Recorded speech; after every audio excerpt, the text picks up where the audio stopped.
Good morning. Coffee. Get some coffee. Good morning, everyone. Hi, it is Stacy with Loving My Veteran, and we are walking in my shoes this morning. Let me get everything all situated because it's kind of off balance there. Let's see what we can do here. Time for some coffee. Always the best way to start the day is a little coffee in my cup. Makes me happy. Makes the rest of the world who has to deal with me happy. So we'll give people a minute because I'm early, which is a new thing for me. Coffee makes the world go round. So good morning. Sarah Holbrooks, good morning. We got to talk about how your weekend went. Um, Best part of waking up, obviously, for me is coffee in my cup. But I woke up this morning, actually yesterday morning, with a new role. I became a grandmother for the very first time on the 5th. And Miss Hadley Claire is absolutely beautiful. And all I want to do is squish her cheeks. So this is a new role for me. Good morning, Amanda, is the grandmother role. So I'm super, super, super excited. Pamela, good morning. All right, so we have so much going on. Boot camp starts in a week from today. Makes me very happy. Cannot wait to get into boot camp. Anybody who has signed up, I promise you, emails will go out today. I'm back at work. I know, got promoted. It's the greatest thing ever to see your child have a child. I'm just here to tell you that was amazing. So my son is holding this precious little baby, and you got to realize my son is like 6 foot something, and here's this little baby, and it was absolutely the most amazing thing ever. So a little more coffee. Let's talk about defectiveness. Um, we we go through this thing in life where we get so busy looking at the wrong. We get so busy. Oh, I know she got beautiful cheeks. We get so busy looking for the wrong in the world. We spend all of our time looking at what's wrong. What are we not doing right? Ourselves. A lot of times our veterans can do that, and they point out, you suck, you're a horrible wife, you can't do anything right. As parents, we look at where we failed. Um, Hang on, Amanda, we'll work yours out, babe. I'll message me right afterwards and I'll double check and we'll get you straight. So, we think about, have we failed? What have we done? We start looking at the wrongs. We always look at the wrongs. We are judged and graded even from the time we start, like in kindergarten. How many stars do you get? How much? And now, like, they put up like a naughty list. Instead of the kids who are getting good behavior getting stars, the people with bad behavior get on the list. And so what happens is we go through this over and over and over again, and as we do this, we start looking for the mistakes. We look at our defectiveness. We do it with our veterans. We do it. They do it with us. We do it with our friends. We do it with our employees. We do it with our kids. We get so busy concentrating on what's wrong that we don't look at what's right. And so we feel very, very, good morning, Meredith. We feel very defective because, here we are, they're in a spot, we're in a spot, everybody's in a spot around the house.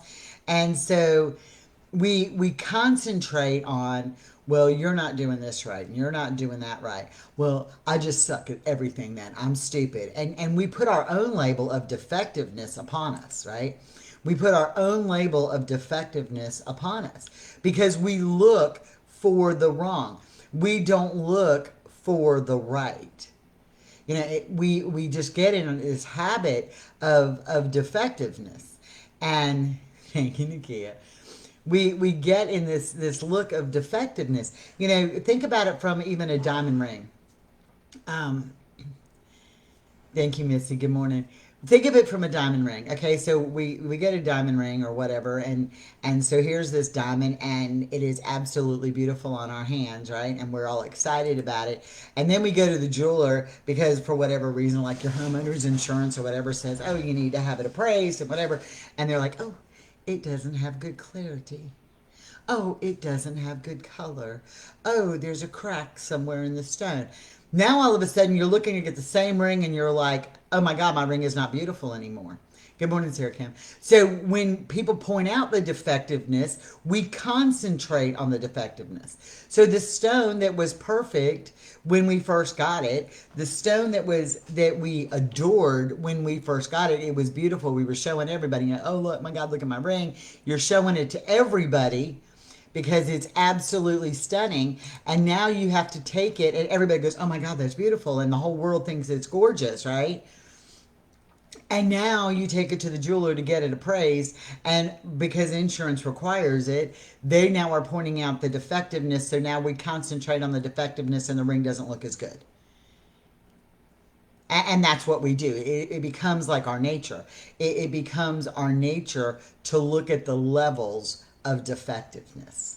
And we need to stop that, because when we get caught up in this level of defectiveness, where are you wrong? Where are you right? What is going on?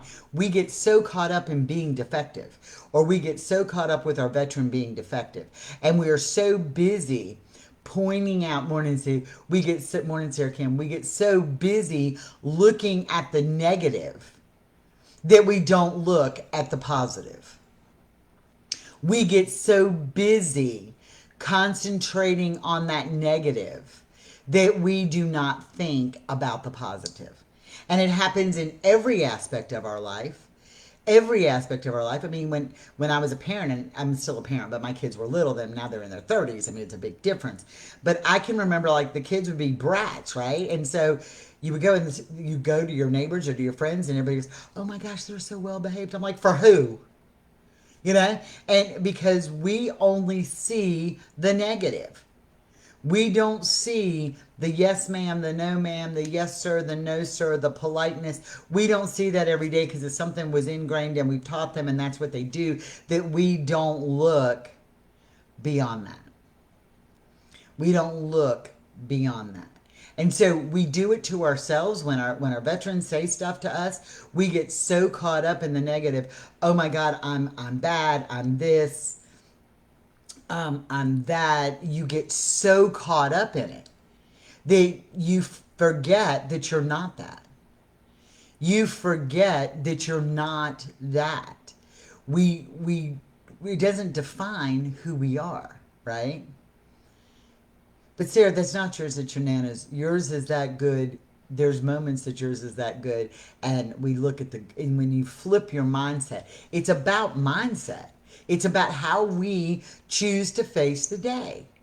We get caught up in this. So here we go. Now our veterans going, right? So our veterans got some issues, and we all know that they all have PTSD, or we wouldn't be here, right? Right? But it is true. You get angry when people call them defective, but in my mind, I've called our relationship that 1,000 times, and it is what there is. It is what it is, right? But yes, in good morning, Rachel. Good, and in your relationship, especially Meredith, when you're with them 24/7, there are bad times and there are things that are wrong, and you can't just say, "Oh my God, life is rosy all the time." Either that's not what I'm saying, but I'm saying don't get caught in the defectiveness. Oh, this thing is ridiculous. It wants me to update Zoom at the moment. So we can't get caught up in this defectiveness anymore. It's insane that we do this. We look at our own negatives. We look at how do we go forward when all we feel is beat up and bruised. How do we look at our veteran? So here's our veteran, right? So they're gonna go get help at the VA, right? Or anywhere. So now let's get their chart back. So they get their chart and everybody's reading it on e-benefits or whatever it is, my bed or whatever it is. So you're reading your chart now, and your chart now says, okay, so your veteran has PTSD. Check.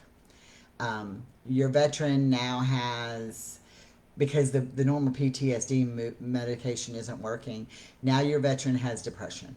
Your veteran has anxiety. Oops, those medicines aren't working anymore, and we got to prescribe outside of that label. So now we're going to say, oh, they got a little bipolar, they got a little opposition defiant disorder, they have a little, they're paranoid of things, their nightmares and whatever. Now they're paranoid schizophrenic. So what do? We've just gone in and we've gone, Boom, more defective, boom, more defective, boom, more defective, boom, more defective. And sometimes I think we concentrate on the diagnoses that we don't concentrate on just how to live.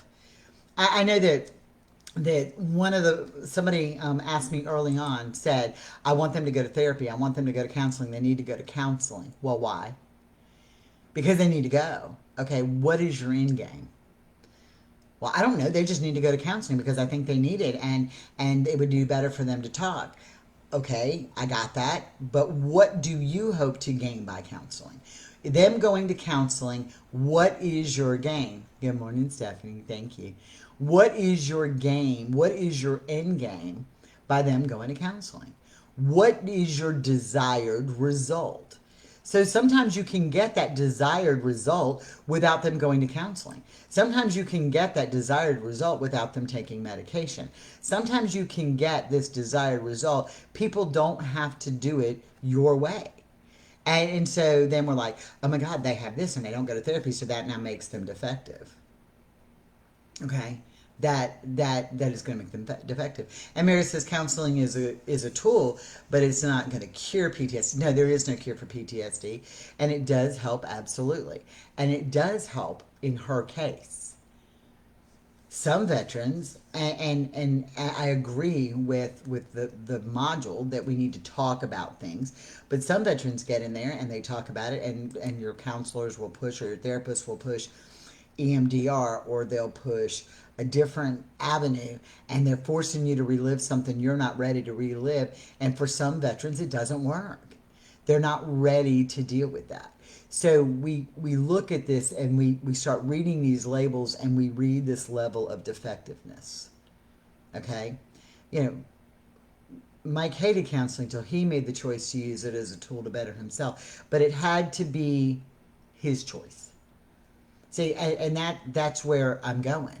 Otherwise, you just stamp a label of defectiveness upon you. And then again, you go back to these veterans even further.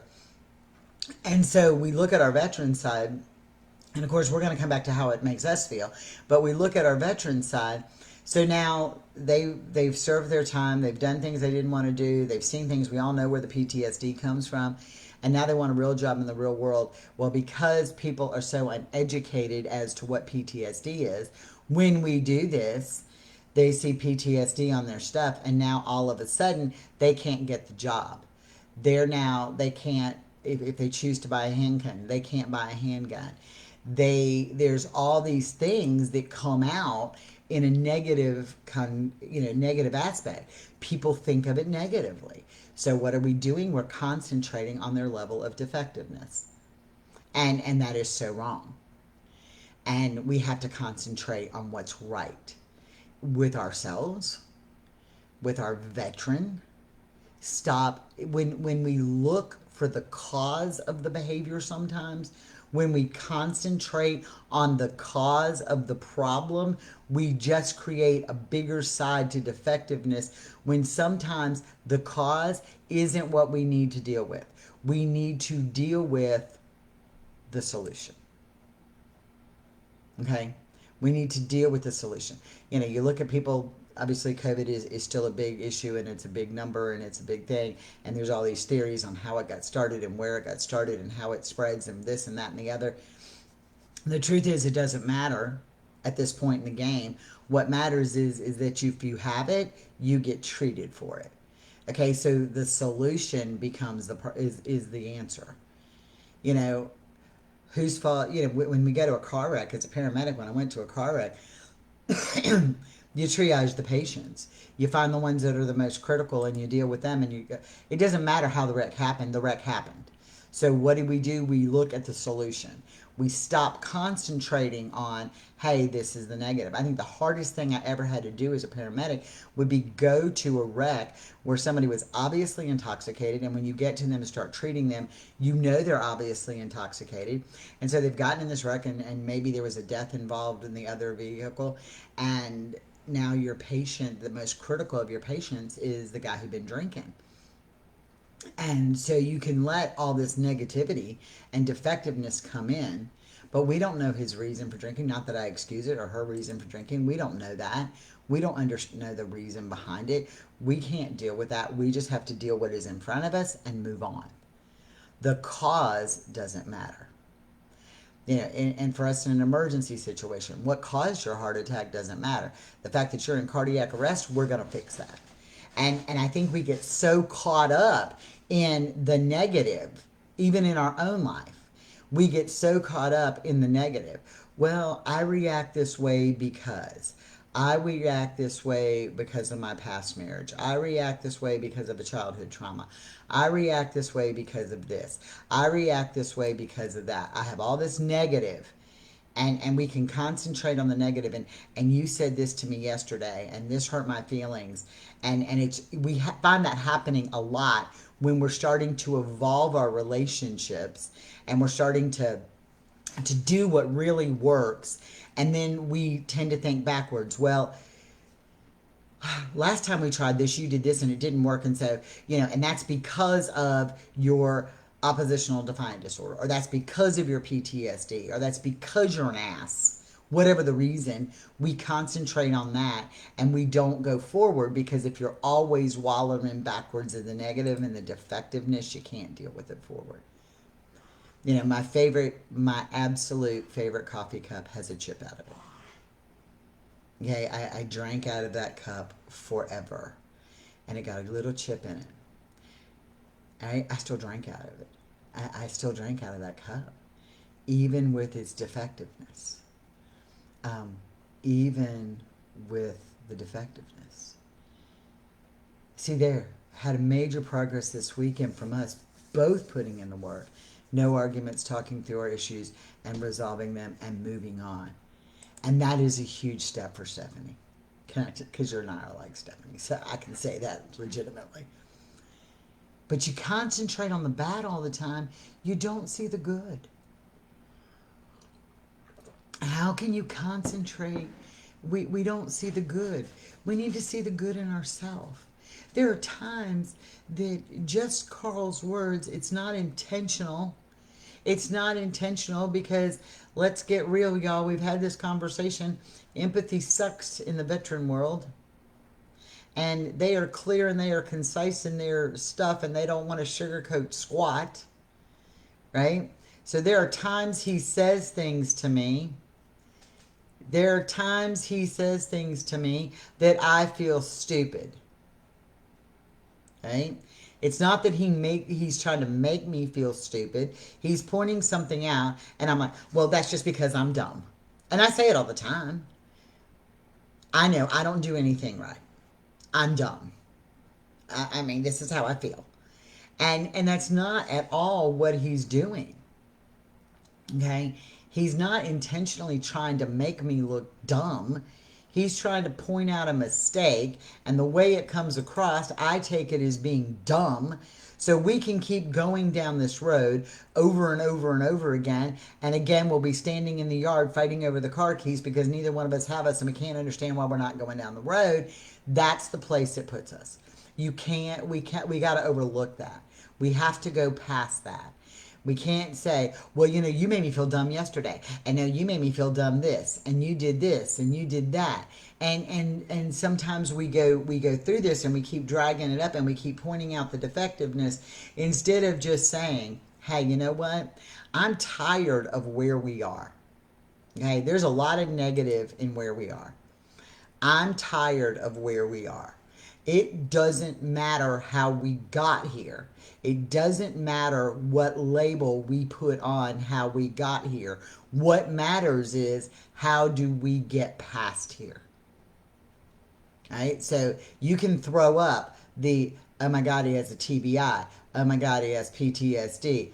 Oh my God, they've got this. Oh my God, they've got this. Oh, you've hurt my feelings. Oh, I'm a bitch. I'm controlling. It's my type A personality. For a long time, I totally blamed stuff on my type A control freak personality. And I'm like, oh, well, you know what? This is just who I am. Just deal with it because this is my personality. And I'm not willing to bend because this is who I am. And I blamed everything on my type A control personality. right? And so, yeah, and then you add alcoholism to it. So we start dealing with all of these things, and you have to start letting go. You have to start letting go. Um, and Janet, let me tell you about alcoholism. I have one who drinks a lot sometimes, and I finally had to get this clear understanding. I can't make him stop drinking. He's not going to stop drinking until he's ready to stop drinking. And the thing is that we've created new boundaries when it comes to that. You know what? When you're overserved, I'm not going to be around. I'm not going to be around. I'm not going to do that. And so that's just one of those things that we have to work ourselves through. And at the bottom end of the day, the choice is theirs. So you can take all the negativity and say, well, no. Let me make an excuse for this behavior today, and this is my negative, and this is where we're going. And no, done. We got to stop with that. We have to stop looking for put the label on.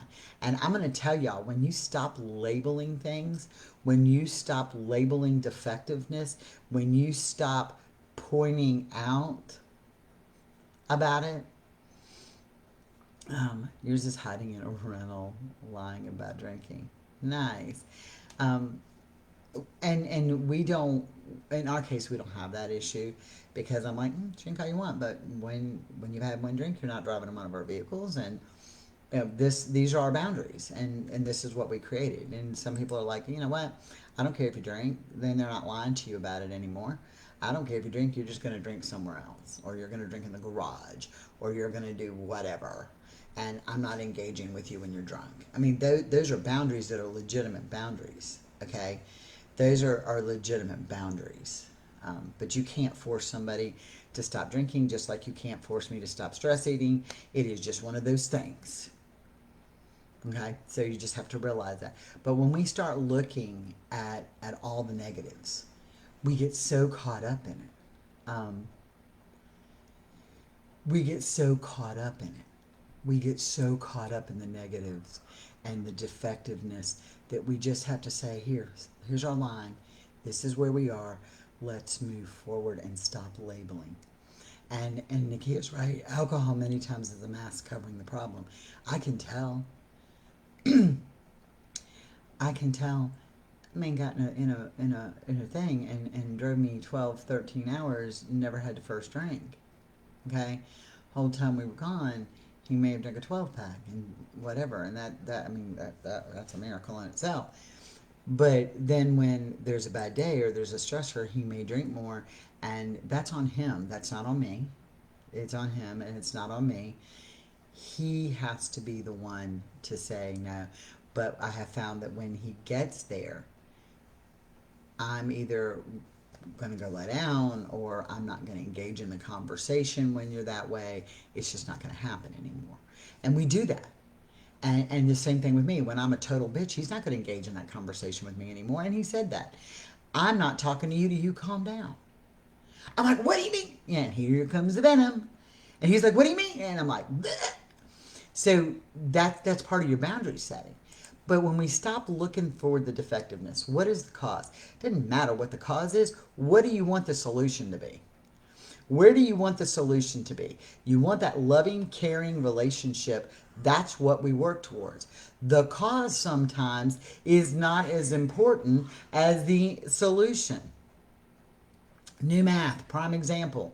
Long division. Some people are smart, okay? They can just look at something, right? I sleep late when he drinks and keeps me up all night. Yes, I know. So, hang on, y'all are like killing me on these reading thing. How do you explain to a friend whose bed is drinking? It's what there is, Meredith. It's what there is. We don't control the whys. I know that in our situation, Carl doesn't take pills at all. He doesn't like the effect. He knows the effect of the beer. So he doesn't drink. He drinks beer. He doesn't drink hard liquor. He drinks beer. and he knows the effective pills, and sometimes he thinks that the beer he can totally control all the time, and sometimes he gets a little where he can't. Sometimes he gets a lot where he can't. But when that happens, I just am like, done, because he has his own reason. And that's something in the stuff when we start, yeah, alcohol and arguing is never a good idea. And again, you can't control them from drinking, but you don't have to have the conversation when they're tore up, because that argument is never a good idea. Okay, it is never a good idea. But you have to go back in and you have to look at, we're not worried about the cause sometimes. We get so caught up in having to find a label for the cause. Do we really need a label on it? Do we really need that label on it? Do we really need that? Or can we just go forward, right? Can we just go forward sometimes and say, let's get a solution without pointing out the negatives, without you throwing back in my face, well, you did this, you don't, and Carl is famous, his famous words are, you don't like it when I call you out. Okay, that to me is like the most belittling thing, and it makes me feel dumb. It would be different if you just sit here and say, hey, look, I don't like it when you do this or this or this. Okay, I would totally deal with that better than, you don't like it when I call you out on your shit, because it makes me feel like he's superior and I'm inferior. And he says that to me a lot. And so then we just need to go forward. And we just have to go forward in that. And so sometimes when we sit here and we label our defectiveness, um, yeah, you don't like it when it's not your way. Yes, we go through that a lot in our house. We go through that a lot when I try to call things out. It's like, yes, master. I'm like, really? Are you kidding me? Um, and so those are some of our buttons that we all push, but we stop the buttons. Sometimes we just have to remove the buttons, and it's tough, and we have to stop looking at the defectiveness. There has to always, when all we do is start this blame game, well, let's see, we're going to blame it on the PTSD. Oh, we're going to blame it on the type A personality. Oh, we're going to blame it on the next, we're going to blame it on the next situation that comes up. We're going to blame it on the next illness. We're going to blame it on this. We're going to blame it on that. Sometimes you just have to flick them and stop. Okay, you know what? Something bad happened in your childhood. Something bad happened in my childhood too, and you suck it up and you move on. And you suck it up and you move on. Okay? It is one of those things that we have to do, is stop worrying about the damn label. Stop looking for the defectiveness. At a time, trying to bitch to Richard about drinking, broke all the bottles, poured them all down the drain, hid them, but nothing worked. To the day he decided to put it down. Then I was upset because we weren't going out to the nightclubs on Saturday night. It's true, because there's a cause and effect, and you can't make them do anything. And that's just like people can't make us do things. Just like they can't make us feel a certain way. Our emotions, our emotions and our feelings aren't on somebody else, they're on us. That's a tough pill to swallow. They're not on anybody else, they're on us. And that's a tough pill to swallow sometimes. We have to do that. But when we constantly look for defectiveness in ourselves, in our relationship, in our veteran, that's all we see. That's all we see. And I think that you're right. You know, once you can retrain the brain to see past that defectiveness, deal with issues one at a time. It is totally different than dealing with the defectiveness, because we use the defectiveness, the label of defectiveness, as an excuse. I don't care. The problem is still there. All right. So let's take it as a physical injury. If someone lost their leg, right? whether it was from combat, whether it was from a car wreck, whether it was from diabetes, whatever the cause is. If somebody lost their leg, they've still lost their leg. They still have to get from point A to point B. So they have choices in how they get there, whether it's a prosthetic, whether it's crutches, whether it's a wheelchair, but you have to do it. And the cause doesn't matter. And you can't sit back and say, ooh, well, let's see, he's mad today because he only has one leg. He's mad today because of this. Or, stop. Get from point A to point B, find the way to deliver it. It doesn't matter what the cause is. Does it matter that you lost your leg in combat? Does it matter that you lost your leg in a car wreck? Does it matter that you lost your leg from arterial issues? Does it matter that you lost your leg from diabetes? No, it doesn't matter. What matters is that your leg is gone and you've got to find a way to move on. So sometimes all the back is not something to do. Yeah, no, yes, I know. Trust me. So it's just one of those things that we do.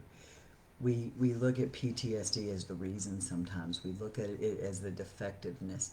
When the reality is, and I'm going to say this again, and I know it pisses people off, and I had to find this. This was hard for me to see.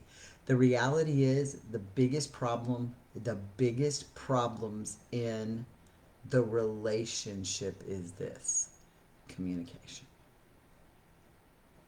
Communication, hands down, is the biggest problem in our relationships. PTSD, no PTSD, work relationships, child relationships, personal relationships, friend relationships, the biggest problem in our relationship is communication. It is not communicating effectively. It is not dealing with the issues at hand. It is always enabling and making excuses, right? Communication from both of us. Making excuses for. That is, without a doubt, the number one issue in a relationship is communication. Number one. And it was so easy to blame the PTSD. It was so easy to sit here and say, well, we can't talk because of the PTSD. Oh, that made it where I didn't have to change. See, it was simple. When I was like, we can't communicate because you've got PTSD. Now I don't have to deal with the real issues at hand. I don't have to deal with the fact that I need to learn to communicate better. I don't have to learn the fact that I can't spew venom. I don't have to face that reality because you know what? The truth is it was all your PTSD and it was nothing to do with me because, I don't have that problem. And the reality it was both of us. And it was communication, period. Period. Learning to communicate respectfully, learning to soften your heart, learning to stop looking for the defectiveness and deal with the issues is what matters. I don't care what caused the issue. The issue is there. Let's work together and go forward. It is one of those things we have to do. Just stop looking for defectiveness. We do it all the time. And yes, it does suck, Stephanie, when you make that realization. I think the hardest part of this, and this is probably where people who just start to follow us I get a lot of negative initially, and then the positive words this week have just been incredible. But it's been, what do you mean I have to change? What do you mean I'm doing something wrong? What do you mean part of this is me? No, it's not me. It's the PTSD and it's the veteran. And the reality is that it's all of it. It's everything. It's everything that we bring to the table. And it's all of it combined. And it's how you learn to live through all of it. And yes, we have to make changes too. And when you start realizing that, you become a better person for yourself, which is huge. And you become better. But you're not pointing out defectiveness. You're evolving. And we get so caught up sometimes in trying to find the solution. Well, why do I do this? Oh, because my childhood sucked. Or why do I do this? Because my ex did this. Or why do I do this? Because of this. What? You know, why do I always make a certain food for breakfast every Christmas morning? Because we've done it every year since I was 3, and that's what we eat every Christmas morning because that's what we do, whether Carl likes it or not. That's what we do because that's what we've always done, and that is the reason behind it. And we do it all the time. So we have to stop. We have to stop looking at the excuse and find the solution. Because when you start looking for the solutions, guess what happens? When we had to learn a better way to communicate and we started doing that, it wasn't until Carl and I started to communicate better that I found where my mistakes were. And then I could go back in and deal with some of my issues. Okay? It was one of those things. It was one of those things that we had to do. And it was amazing. So, again, communication. Don't look at the negative. Stop looking at the defectiveness. Stop looking at your own defectiveness. Don't let it consume you. We all make mistakes. Nobody's perfect. We all make them. So do they. Where's your solution? Where's your solution? Does he have PTSD or she have PTSD? Yep, move on. Am I a type A controlling bitch personality? Yep, move on. Yeah. Do they have a TBI? Yes, let's work through it. Do we have another thing? Yes, let's move on. You know, you cannot let the negatives consume you. You can't. We all have limitations. We all have problems. We all have issues. We don't need to label them. We need to find the solution to them and work on. Doesn't mean you don't treat any of those things. Yes, I have liver failure. Am I going to sit back and drink every night? Nope. Do I want to? Yep. But I don't. My liver failure didn't come from drinking, by the way, because that's why I want to drink now. I feel like if my liver decided it wanted to be cirrhotic and pickled, I might as well have done it honestly, but hell, I didn't even do that. But it's okay. You just have to move on.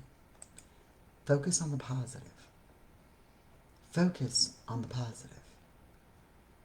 You know, all I wanted to do yesterday, because of COVID restrictions, we can't have a bunch of people in when David and his wife Sarah had Hadley, the new baby, and we knew that wasn't going to happen. And so yesterday, I talked to David yesterday morning. I said, hey, you want me to run you guys down some breakfast? And they're like, yes, please, Mom. And it's like 30 minutes. So I went and got the breakfast, stopped and bought more junk and more junk. So they had plenty of stuff. And I called David and I said, hey, I'm in the parking lot. You're probably going to need a cart to come get all this crap I bought for you. And he says, Mom, put your mask on and walk in the front door. And I was like, okay. Well, my daughter-in-law is a nurse there. In fact, she literally worked the day baby came. She clocked out that morning and the baby came that night. And her nurse said, come on. And I walked to the back and I got to see her. So it was amazing. But we could have concentrated on the negative. And all I really wanted to do, yes, I wanted to see my granddaughter for the very first time. But all I really wanted to do was see my baby and make sure my baby was okay. And when we stopped focusing on the negative, and I thought about that riding down the road, the day before was COVID. And yes, is it going to be a delay before I could see Hadley? Absolutely. But I'm going to get to see her as often as I want after this. But I think about the patients that are dying in the hospital, COVID or not COVID, just because of the restrictions, that those people go in and nobody's there with them at the end. And so when you start looking for the positive and stop worrying about the freaking the crap, your life can be better. So look at the positives in your life. Look for those positive moments, for the good moments, because they're there. Don't focus on the defectiveness. Now I've ran way too late. All right, I have taken the weekend off. We have done a crypt unto the ride that's going to Texas. Y'all do not forget about Texas. got a lot going on. We're going to Texas first week in October. We're actually leaving at the end of September, I think.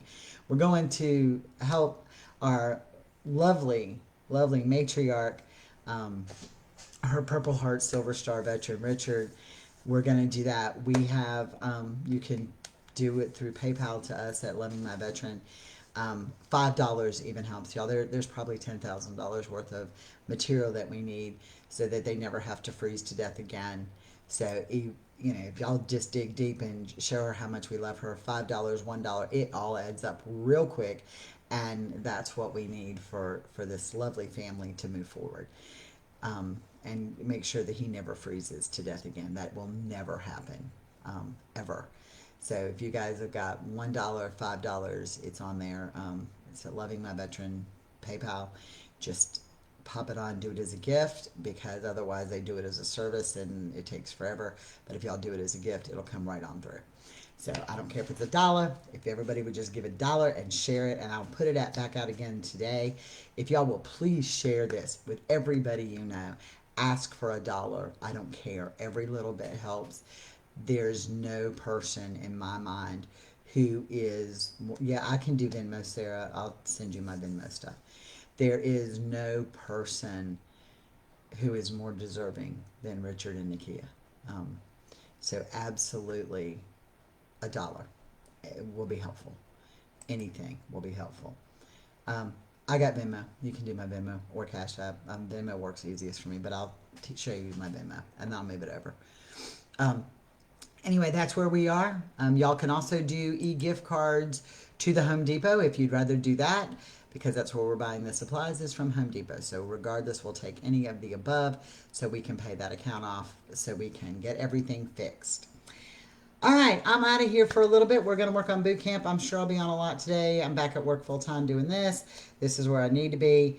Don't forget, boot camp starts in 1 week from today, so we have a lot going on.